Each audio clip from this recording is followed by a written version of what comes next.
হয় প্রবর্তকের দাদা শ্রী উগ্রকের দুবাহুরি ভক্তিতে অবন্তিরাসে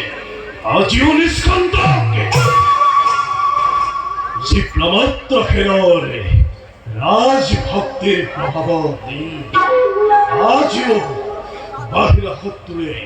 মূল দাঙি উঠিব পৰা নাই তেনেখন ৰাজ্যতে ৰজা হ'ব লাগিছিল কোন